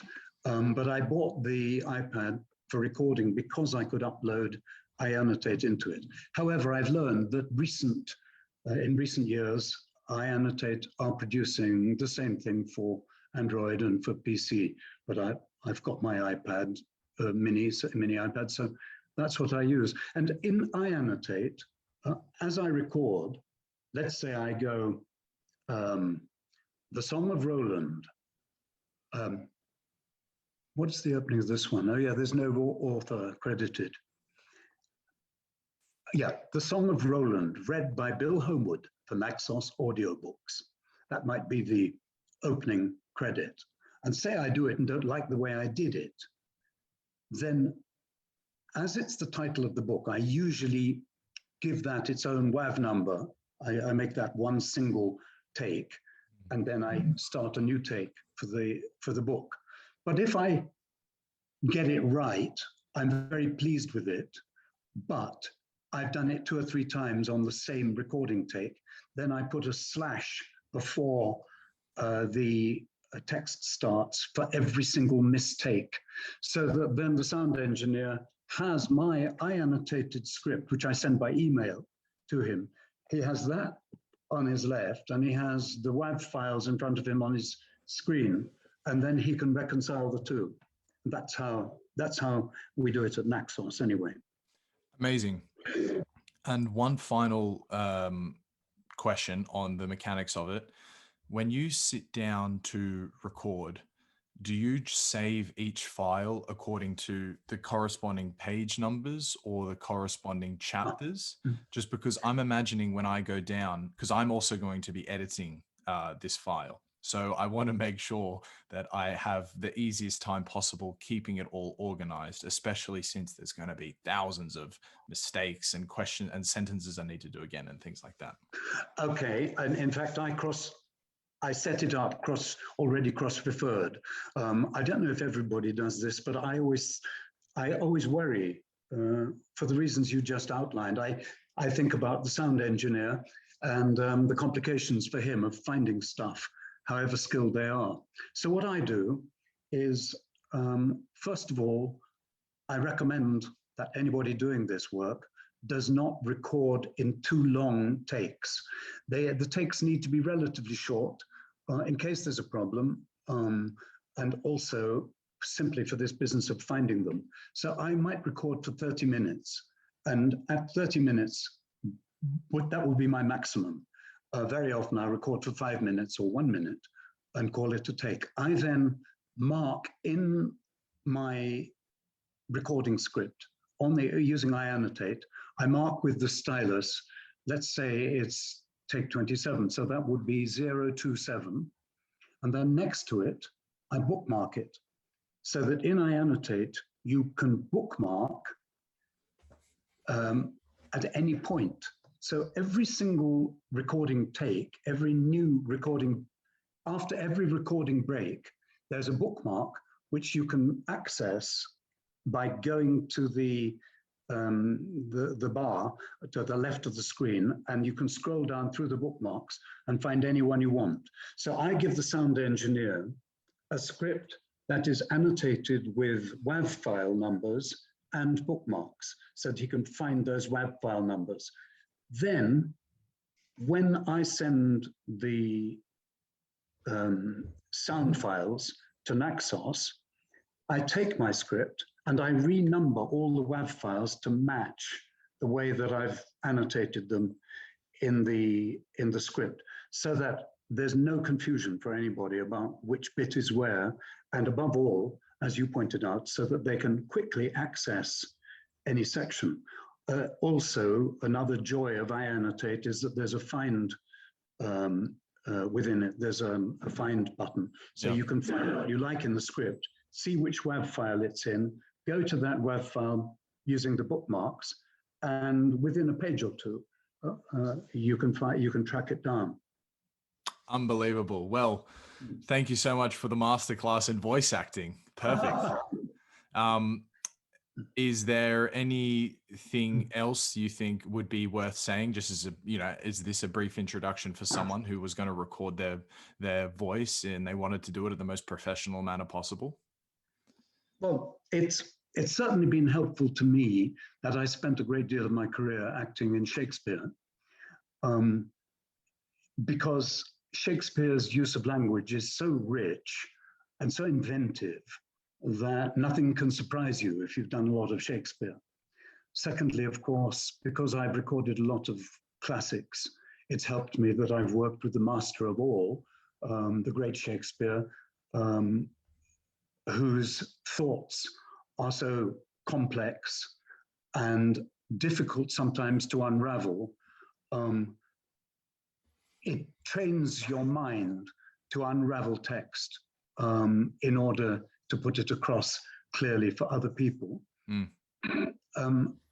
I think that vocal preparation, which you mentioned, is much more important than a lot of actors today believe it to be. And I don't want to sound like an old man, but I do listen to the radio, and I did call it radio, not wireless. I do listen to the radio, and I do hear some terrible narrating going on. I do think that people should use the upward inflection to get through the long sentences, not always deliver phrases with the finite cadence of downward inflections on every punctuation mark. And I think that people should prepare their voices properly for long days of recording. You know, I did the first recording I ever did for Naxos, the one that I got as a result of meeting Nicholas Soames, the producer on St. Pancras Station, was actually an edited version of Les Miserables. And it was edited down from 500,000 words or something to 46,000. It was edited down to a 2 CD recording. And 46,000 words is quite a lot, though, and I recorded that in one day. In order to be able to record all day long, moving from one voice to another, as one does with these sorts of book, the voice needs to be in good nick, and you need to know how to prepare, you need to know how to look after it, and so on. I don't think there's enough of that today. I hear people getting husky in the course of reading on the radio all the time. And it's not surprising, because if your character talks like that all the time, and you've got 3-page script, then after 3 pages of doing that, when you return to your voice, you'll find it difficult to come back with a clean sound. So the voice needs to be trained as an athlete's muscles need to be trained for their work. And I don't think enough attention is paid to that these days, but I am aware when I talk like that I sound like an old man. Unreal. Here, I've got something to show you. There's the Morte d'Arthur, and that's its thickness. That is a gigantic book. This is, wow. I think it says on here, it says on the front somewhere, 30 CDs, okay. Here is the Count of Monte Cristo. And I think on the front, no, they don't put it there, 41 CDs. Wow. And that is that much fatter a box. And then the big daddy of them all, Les Miserables, which is 52 CDs. That's 60 hours. And I estimated that I did over 90 hours of recording of that 60-hour thing, 52 CD box set. I did it across 6 weeks, working mornings, because I don't do all day in the studio like I used to when I was living in London and going to recording studios to sit there with a producer and an engineer. Now I can do it at home. I have the luxury of being able to take my time. So a 2-hour session would be normal for me here. I very rarely do more than that. I love to do it first thing in the morning. And of course, that means by 9 o'clock, I'm back in the house with a cup of coffee and off to muck out the stables or whatever. Yeah, no, it's a very idyllic way to have the lifestyle set up. A couple hours in the morning and it's done, work's done. Yeah. Bill, you've already narrated so many great books. I wonder, though, if you have a list tucked away at the back of your mind of some of the great works you would love to narrate. Yes, but I won't get them with Naxos, many of them, because they've been done already by all the redoubtable actors that Naxos has used across the years. I discovered, for instance, when I was a boy, I had the full set of H.G. Wells in my bedroom where my parents put it because there was no room for it anywhere else in the house. And I was a very prolific reader and pretty much ahead of my age because I was a sickly kid. I had a bad health. And so I spent a lot of my time reading. And I read the great classics as a small boy. I read every single one, 40 books or more, 40 novels or more by H.G. Wells then. And when I heard about 10 years ago or something that H.G. Wells had come out of copyright or was about to, I knew that Naxos would be among the first to get a hold of it because they do love to, obviously, for obvious reasons, to put out books which are out of copyright.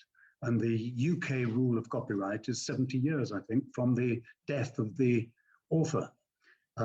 It varies from country to country, and not all records brought out in the UK can be brought out in other countries at first. Sometimes America is a few years after, I think, and so on. But anyway, I would have loved to have done that, but somebody else got it. I would, of course, I would have loved to record The Pilgrim's Progress, John Bunyan, the big Dostoevsky, the Bible, maybe some of the translations of some of the great Persian literature, which I've encountered over the years, and perhaps also compendiums of material. I've done one with Estelle. We made a record for Naxos of Shakespeare's love scenes, which they told me in the bookshop at the Royal Shakespeare Company Theatre in Stratford was a bestseller come Valentine every year. But I don't know whether that's, yes, I think it is still in print. That was called Shakespeare's Lovers. I'd like to do more of those. Yes, but I'm so pleased with what I've been allowed to do that I don't really have regrets. But if somebody said, do you want to record The Pilgrim's Progress or one of those I listed, I'd jump at it, of course. I was very thrilled to do Gargantua and Pantagruel, the great Rabelais work last year, even though there are 20 pages of obscenities at a time and long, irrelevant lists indulgently noted down by Rabelais when he wrote the book. It's completely blindingly wonderful stuff. And so I've been pretty lucky, Ryan, I think, really. Talk to me a little bit about Shakespeare, because you're intimately involved with him both as an actor and an educator, teaching a course in RADA in London called RADA. I'm not sure if that's ongoing, but at least. Yeah, no, I taught at RADA between 1985 and 1988, which was probably the ripest year RADA's ever had. My students included Ralph Fiennes and Charlotte Attenborough and what's he called, Clive Owen, and various other, Jane Horrocks, many very starry people were in that particular, that particular couple of years. But I haven't taught to RADA since 1988, but I did, yeah, I think I've worked at something like 60 American university campuses across the years.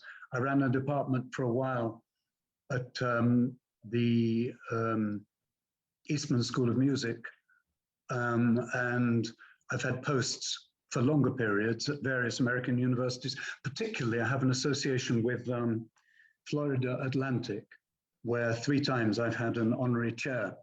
And so the didactic side of my life has been ongoing, but I've always been primarily a performer. And so that's always slotted in at times when I wasn't on stage or filming.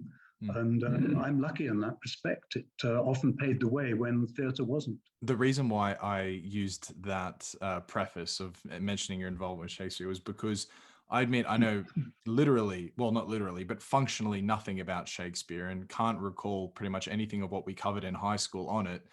So I just wonder whether, and this might be a bit too provocative of a question, but just what you think about it. Do you think Shakespeare is still relatable and relevant today? Like, do his texts hold up in their significance for a modern world that is totally different from language to the interaction between characters? Yeah, I suppose there are some ever-present themes, but still, what do you make of that? It's hard, isn't it? Because if truth be told, it's in Elizabethan English. It's difficult enough for that fact.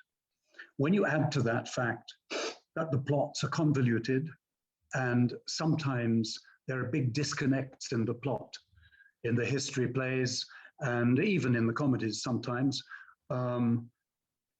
it's not surprising then that modern audiences find Shakespeare difficult. On the other hand, I do think that the producers and directors, and sometimes the actors, but rather less, are partly to blame. I think I stand with the idea of not pretending that the plays are written in prose. I think we must accept that they're written in verse. And I heard of a Royal Shakespeare Company director once saying to a cast, listen, we're going to forget all this pentameter thing. We're just going to do the script. And as soon as you do that, Ryan, you're going to lose not some highfalutin majesty of language, but you're actually going to use the bite of the stuff, because the rhymes, when they happen, but the verse form itself constantly in the verse plays, which is nearly all of them, has a power and a drive that prose doesn't have. So you're undercutting it if you try and modernize by going down that path, by pretending it's in prose. On the other hand, if you start presenting Shakespeare as Shakespeare was presented in his day, in the courts, in the wealthy houses, and I don't mean when it was presented necessarily in dedicated theatres in London and so on, but in the courts, if you start doing that, then it's off-puttingly remote for us today. I think there's every reason to modernize the setting, to find relevant connections to our day, in order that a whole generation doesn't lose this wonderful opportunity of working, of listening to Shakespeare or working with Shakespeare. So we do have to do that. We can't do everything in doublet and hose.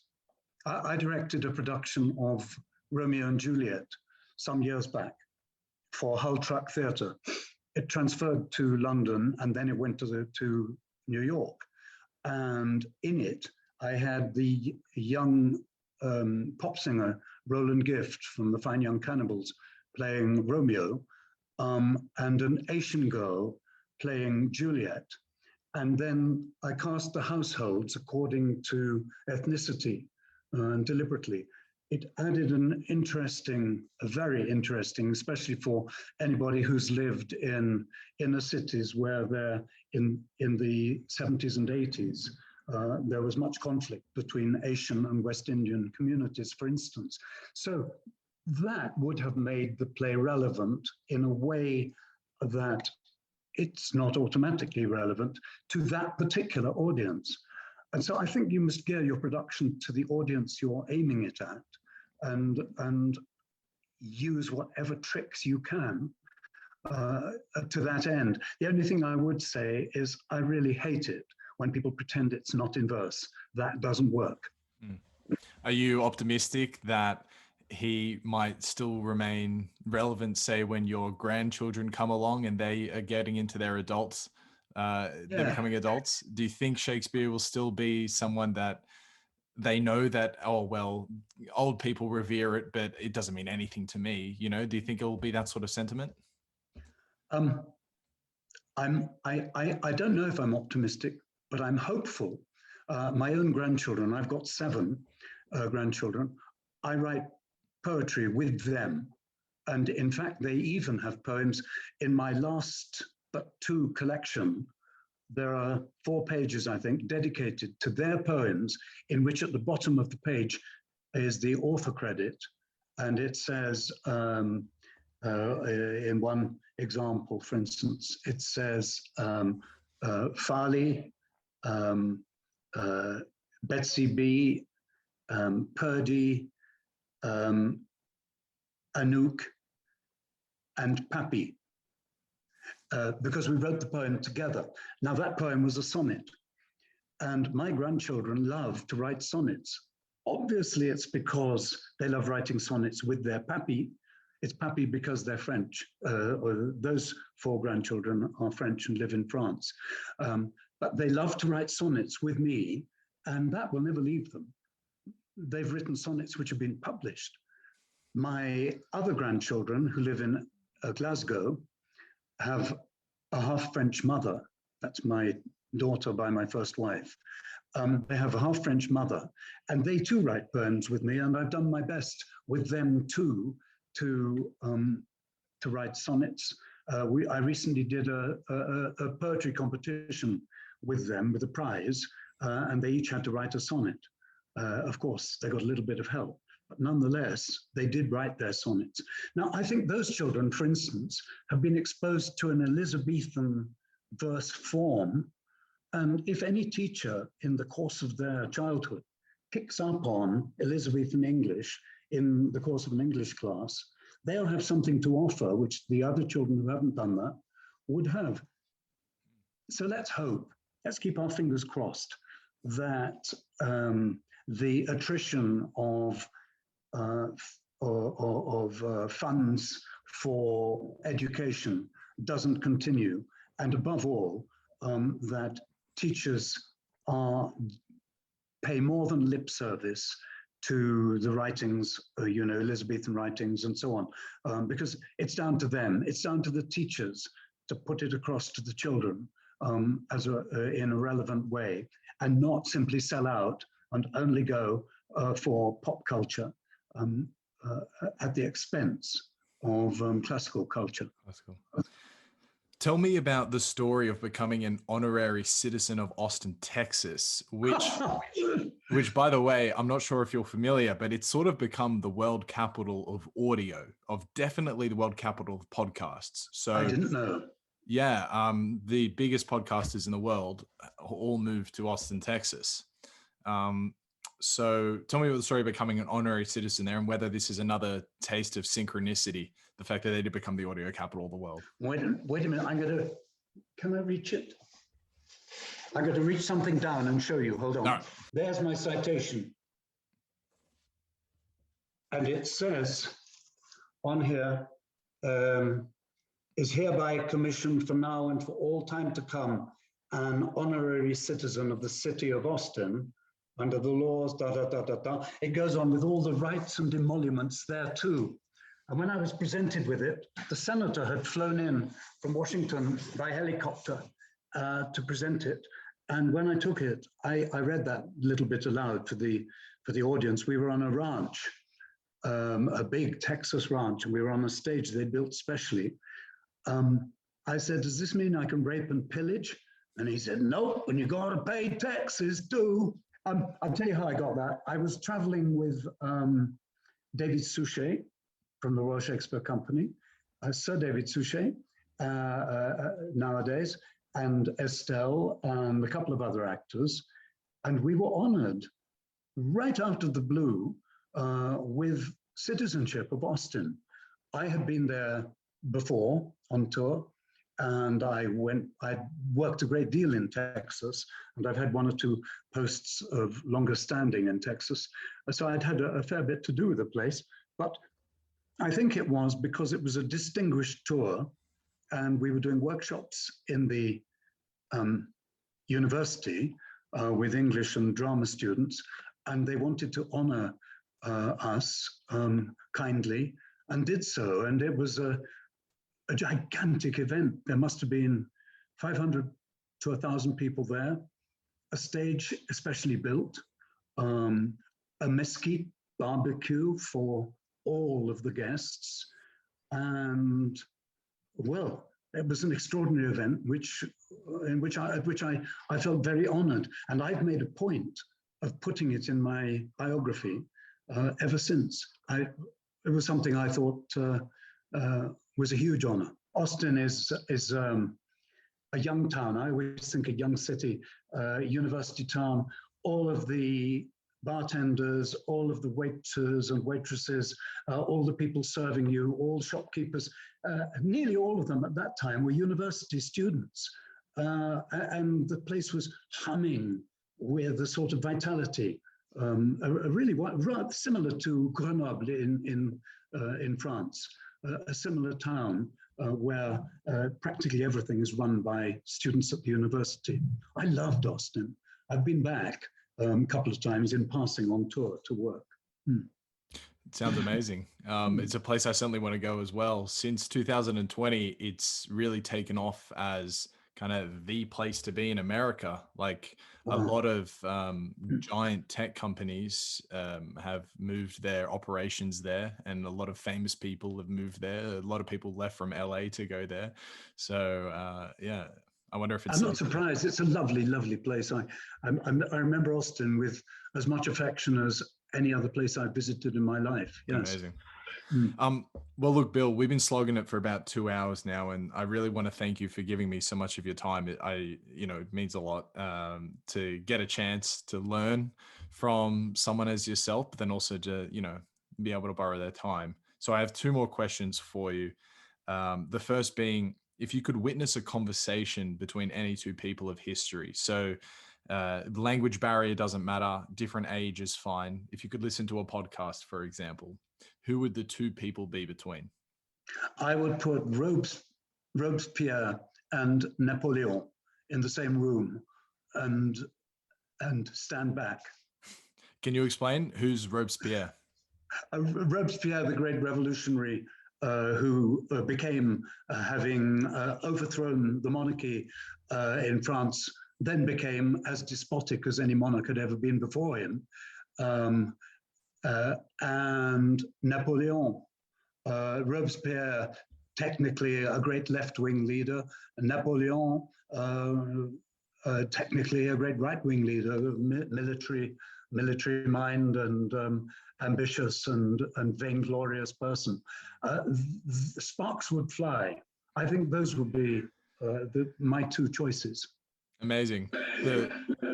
The more I learn about Napoleon, the more fascinated I get by his character. He really was one of the most ambitious men who ever walked the earth, it seems like, and kind of maybe remarkable as well for all the good and bad. Finally, Bill, you've published Can I tell you, I'm so sorry to interrupt. Yeah, go on. Can I quickly tell you a tiny anecdote? Go on. When we moved to the valley we live in now, we heard it described as a Protestant valley. Extraordinary idea, because this is going right back to pre-secular France, to traditions, religious traditions. But cemeteries in France now are available to all. Originally, they were for Catholics, and the Protestants buried their dead in the garden, sort of thing. When we arrived here, we called on every farmer within a radius of a couple of miles, because they were our new neighbors. I said, well, we don't have really neighbors because we too have a farm with land around us. But when we called, in France, you introduce yourself when you arrive somewhere. In America and in England, when you see people have moved in, you go around and you say, if you need anything, let us know. Do you want a cup of tea or anything? But in France, it's the other way around. You present yourself when you arrive. And so we knocked at these farm doors, introduced ourselves, said we were the new neighbors.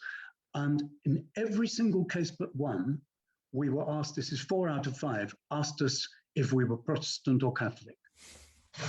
What about that? That was in 2004 when we moved to this valley. But even more interestingly, a friend of, actually Butch Trucks, the drummer with the Allman Brothers, who sadly died in 2017. Butch is a friend of mine, was a friend of mine, and as a result, bought a house near us in this part of France. And as an escape really from America, and because he was a cultivated man and was interested in old France. So he bought a stone house, and he bought it from an old lady who took out of a cupboard where it hung, not on a wall, but in a cupboard, a picture, a painting of a man in a gaudy soldier's uniform. And it was dated 1815, I think. It was her ancestor who had been in Napoleon's army, and it was a picture he had drawn of himself. It was a kind of a colored sketch of himself in uniform, and it had been in the family ever since, but never hung on a wall, because at times being a Bonapartist would have been trouble. And to this day, it hung, when Butch bought the house, it was in that cupboard. And she turned to me, the old lady, Jacqueline, very quietly and privately, she said, "On est Bonapartiste." We are Bonapartists, she said.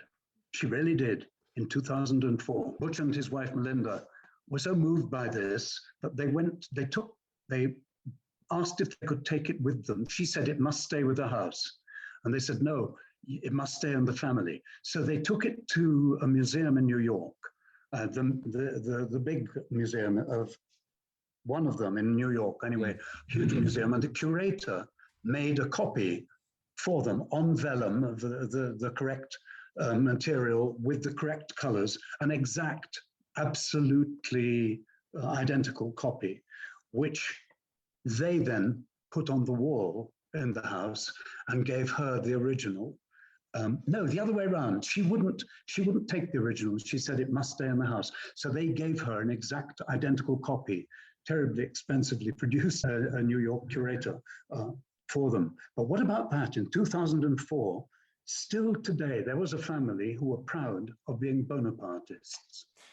Is it now the case in France where people look back on Napoleon as still this kind of evil totalitarian figure, or do they sort of look back on him with a sense of pride that this was a Frenchman and thank God we can produce amazing people? And is it still left-right divide where if you start saying, oh yeah, I like Napoleon, people are going to assume you have all types of right-wing politics?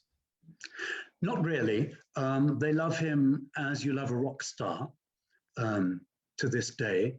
The divide is more between church and state, or if you like, because France is a secular country. And so while Catholicism is predominant, it's not the official religion. And of course, it's not associated with Bonaparte in his way, revolutionary, of course. And so, no, I think the French, there still might be in old France, where I live here, there might be people who wish that the church and state would become entwined in a way that they're proudly not in France. It's the first thing you learn if you study French in order to get French citizenship. The first thing you have to understand is how proud they are of the fact that it's a secular country and not a religious country, as it were. And that you must have freedom to worship in whatever way you want. But at ground level, people are proudly Protestant with their temples, or proudly Catholic with their Catholic churches. And I really do think that Napoleon is now dissociated in their minds from politics and religious conflict, and more perceived as a sort of gigantic and wonderful French rock star. I hope I'm not doing down any French person who watches this podcast and wonders what the hell I'm talking about, but I think I'm right. Finally, Bill, you've published much poetry of your own, and I'm sure you yourself are a library on the history of poetry as well. I was hoping you could close out this recording to just read a couple of lines from memory, or if you have them on hand, but something sort of inspiring and beautiful. I think it'd be a nice way to close it out. Well, if you'll allow me to walk across the room and pick it up, I'll read you simply the first poem from my latest collection. May I do that? Absolutely. It's perhaps relevant because it's a sonnet. It enables me to plug my latest book. which is called Painting with Words and can be found on Amazon. And it's lastly relevant because we're talking about Napoleon. And this poem is about the truth and value in the voice of a little bird, which exceeds the truth and value of the speeches of presidents and kings and such like. In our part of France, by night in the summer, right through from the spring to the autumn, we are visited by the Scops owl, which is a tiny little owl about 6 to 8 inches tall, which bleats a kind of, it sounds like a sonar beep in a submarine. That sound, it goes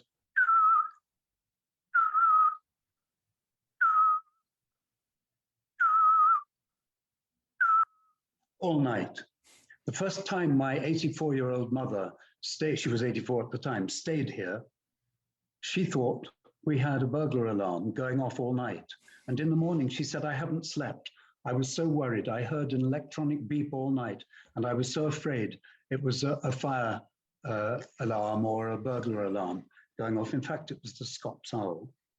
So this poem I've called In Your Eyes. We turn the telly off, the man's uncouth, but undissembling speech comes from the copse across the lawns, where simple, mighty truth is bleated by a tiny, shock-eyed Scops, an owl, his sermon half a second long, more eloquent than presidents and kings and sheikhs and ministers, a level song of stilled integrity, of deeper things than boasting demagogues can say or write. And Veritas, goddess of all that's true, is entertaining us this newborn night. We listen. Silence. Then I look at you. You smile at me. In you there are no lies. The truth is in the night and in your eyes. Beautiful. Thank you, Mr. Bill Homewood. A really great pleasure. It was all mine. Thank you very much. There'll be links to your work, your existing work, the current book, all of it in the description, and people will know where to find you there that way. That's very nice.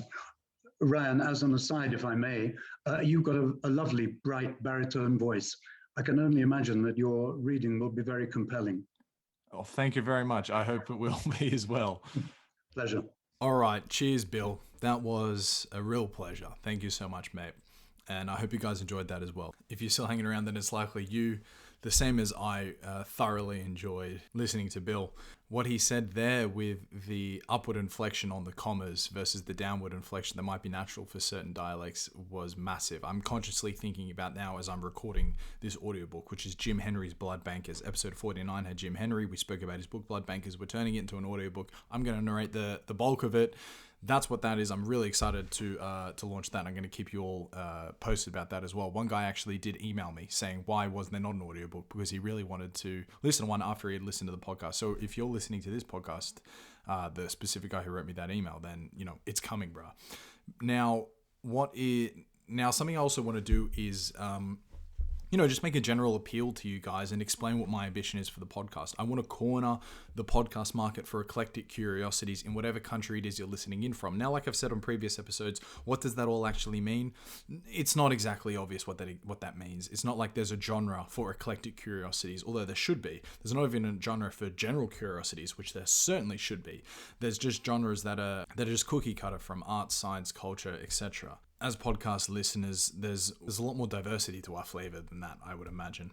But that's my ambition. That's what I want to do with this podcast. Now, really, the only way to make that happen is for you all who are so generous to still be listening to me speak right now to go and review the show. So leave 5 stars, leave comments, and say something nice, but most importantly, with a 5-star review attached. Hopefully, I've earned Hopefully you think it's worth that. If you think it's worth less than that, I would kindly ask you to not leave a review, but maybe that's a little bit too much. You're all a bunch of legends.